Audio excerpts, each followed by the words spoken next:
അപ്പുവിന് മാമ്പഴം എന്നാൽ വലിയ ഇഷ്ടമാണ്. ഒരു ദിവസം അപ്പു തന്റെ അച്ഛനോടൊപ്പം ഒരു വലിയ മാമ്പഴ ജ്യൂസ് ഫാക്ടറി കാണാൻ പോയി. ഫാക്ടറിയുടെ മുമ്പിൽ വലിയൊരു ബോർഡുണ്ടായിരുന്നു. സ്വർണ്ണ മാമ്പഴ ലോകത്തേക്ക് സ്വാഗതം എന്ന് അതിലെഴുതിയിരുന്നു.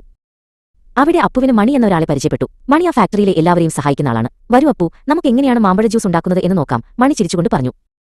ആദ്യം ഒരു വലിയ വണ്ടി നിറയെ മഞ്ഞ മാമ്പഴങ്ങൾ വന്നു. നോക്കൂ അപ്പു, എത്ര വലിയ മാമ്പഴങ്ങൾ! അപ്പു അത്ഭുതത്തോടെ നോക്കി നിന്നു. മാമ്പഴങ്ങളുടെ നല്ല മണം അവിടെയെല്ലാം പരന്നു.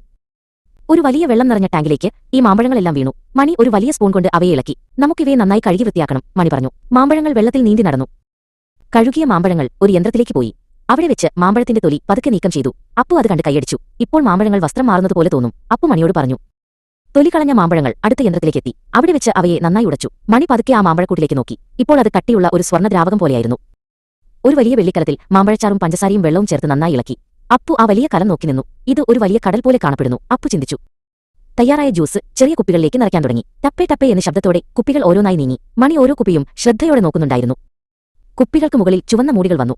അതിനുശേഷം മാമ്പഴത്തിന്റെ ചിത്രമുള്ള സ്റ്റിക്കറുകളും ഒട്ടിച്ചു. ഇപ്പോൾ നമ്മുടെ ജ്യൂസ് റെഡി എന്ന് പറഞ്ഞ മണി ഒരു കുപ്പി കയ്യിലെടുത്തു. മണി അപ്പുവിന് ഒരു ഗ്ലാസ് ജ്യൂസ് കുടിക്കാൻ നൽകി. നല്ല മധുരം, അപ്പു സന്തോഷത്തോടെ പറഞ്ഞു.